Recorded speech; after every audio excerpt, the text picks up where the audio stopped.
Every night at exactly 12 a.m., my 80-year-old mother, Margaret, disappeared from our house. No matter what I did, locking doors, staying awake, even hiding her keys, she always managed to vanish into the night. And every morning, she came back acting like nothing happened. But one night, I followed her, and what I discovered changed my life forever. My name is James. I live with my mother in a quiet little town. She's 80 years old, gray hair, wrinkled skin, warm smile. She raised me alone. I owe her everything. But ever since my dad died many years ago, she's never been the same. A few months ago, I started noticing something strange. At midnight, my mother would disappear, not just leave the house, but vanish. No footsteps, no doors opening.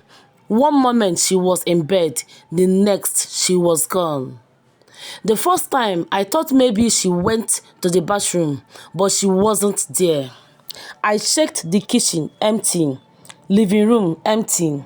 The front door was still locked from the inside. She was just gone. Then just before sunrise, I heard the front door creak open.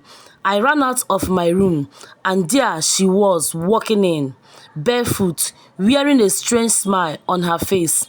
Her eyes looked different, almost glowing. "Where were you?" I asked. She didn't answer. She just smiled and said, "You are dreaming, James. Go back to bed." I wanted to believe her. I tried. But the same thing happened the next night and the next. So I set up a camera in the hallway. At midnight, the camera glitched.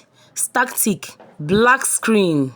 When it turned back on, she was gone again. That was when I knew something was deeply wrong. The woman I loved, the woman who raised me, was hiding something, and I was going to find out what. I couldn't sleep, not anymore. Every night at 12 a.m., my mother disappeared, and every morning she returned like nothing had happened. I stopped asking questions. She always gave the same strange answer. "You were dreaming, James." But I wasn't dreaming. I was wide awake, and I had proof. Video footage that turned to static at midnight, like something was blocking reality itself. That night, I made a decision. No more waiting, no more guessing. I was going to follow her. I spent the whole day getting ready. I borrowed a night vision camera from a friend. I wore black clothes and soft shoes. I even set up noise traps, tiny strings with bells outside her bedroom door, so I will hear when she moved. At 11:55 p.m., I pretended to sleep on the couch. My eyes were closed, but my ears were wide open. At exactly 12 a.m., I heard it, the soft creak of her bedroom door, then nothing. No footsteps, no door unlocking, just silence. I waited 10 seconds, then jumped up. She was gone again. But this time, I had an idea. I ran outside and looked around. The street was empty, but then off in the distance, just beyond the trees, I saw a soft blue light glowing in the woods. It wasn't moonlight. It looked otherworldly. I ran. The cold wind hit my face. My heart was racing. My hands were shaking. I didn't know what I would find. I followed the light deeper and deeper into the trees until I reached a clearing I've never seen before. And there in the middle of the field was my mother. She stood barefoot in the grass, still wearing her nightgown. Around her, a circle of blue fireflies floated silently in the air. But those weren't fireflies. They moved too smoothly, too perfectly, like they were alive, but not insects. Then I saw something worse. Shadows. 4 of them, figures, not human.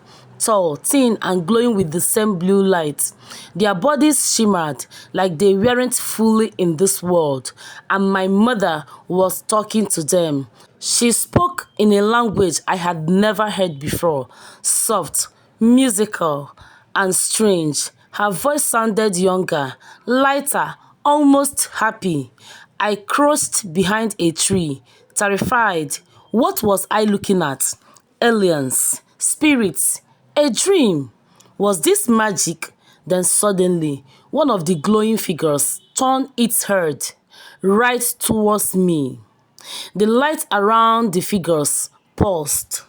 Then all of them, including my mother, turned to look in my direction. I froze. I wanted to run, but my legs wouldn't move. Then my mother spoke in English this time. "James, you shouldn't be here." She walked slowly towards me. The blue light followed her like a wave. When she stood just a few feet away, I finally found my voice. "What are they? What's going on? Why do you leave every night?" She didn't answer right away. Then she looked at me with eyes full of tears and whispered, "Because they saved me and now I belong to them." What did that mean? I didn't understand. Saved her? From what? She was never sick. She never said anything was wrong. "Mom, what are you talking about?" I asked. She smiled, not the warm smile I knew. This one was strange, distant, like she was no longer fully my mother. "I died, James, 12 years ago, the night your father passed away. I was supposed to follow him, but they brought me back." I shook my head. "That doesn't make sense. You have been here the whole time, raising me, living with me." She nodded. "Yes, but only from midnight to dawn. The rest of the time, I'm somewhere else." She explained it all to me. The beings of light, they weren't human. Not exactly. They existed between life and death, between time and dreams. When my father died suddenly of a heart attack, she had fallen into deep grief. She died too, just minutes later, but something or someone stopped her soul from crossing fully. These beings offered her a deal. "Return to your son, raise him, watch over him, but each night at midnight you must return to us until your time is done." She agreed, and now time was running out. She touched my face, and I felt her hand warm, real, but the blue light behind her pulsed harder now, almost impatient. She turned to look at it, then back at me. "James, I don't have much longer. They have given me more years than I deserved, but the time to say goodbye is coming." I felt a lump in my throat. I wanted to cry, but I couldn't. I didn't understand all of it, but I knew one thing. My mother wasn't going to be here forever, not even until morning. The blue light around us grew brighter, almost too bright to look at. I could feel the pressure in the air. The night wasn't going to wait much longer. I stood in front of my mother, my heart breaking. "You are leaving for good, aren't you?" I asked. She looked at me with love and sorrow. "Yes, James, my time is finished. I was given extra years and I used them all to be with you." Tears filled my eyes. "Why didn't you tell me before?" She smiled gently. "Because I didn't want you to live in fear of losing me. I wanted your life to be full of light, not questions." The blue beings behind her stepped forward. They didn't look angry or evil. They looked peaceful, like guardians from another world. One of them raised its hand, and I felt a strange warmth in my chest. My mother turned to me one last time. "Promise me something." "Anything," I whispered. "Live well. Love deeply. Don't waste the time you are given. Every second counts." She reached out and hugged me. Her body felt so real, and then slowly her warmth faded. The light swallowed her whole, and she was gone. I woke up on the ground in the middle of the woods. No blue light, no footprints, no sign of her, just silence. When I got home, her room was empty, her clothes were folded, her bed was made, and on her pillow was a note. It simply said, "Thank you for letting me stay a little longer, Mom." I never saw my mother again, not in dreams, not in visions, but I feel her every day, in the wind, in the sun, in the way I live now. Her story taught me something I will never forget. Moral lessons. 1. Time is precious. Use it wisely. You never know how long you have with the people you love.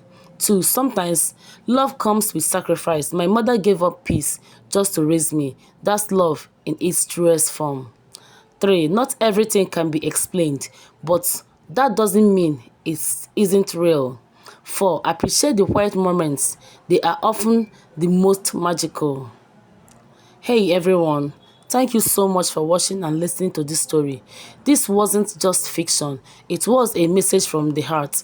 If it touched you, inspired you, or even made you tear up just a little, please do me one big favor. Hit that subscribe button, turn on notifications, stick with this channel.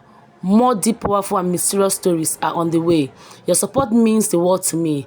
Whether you are here for the suspense, the emotion, or just something different, you belong here. Let's grow this family together. Drop a comment. Let me know how you felt. I will see you in the next story. Till then, hold your loved ones close and don't ignore what happens at midnight.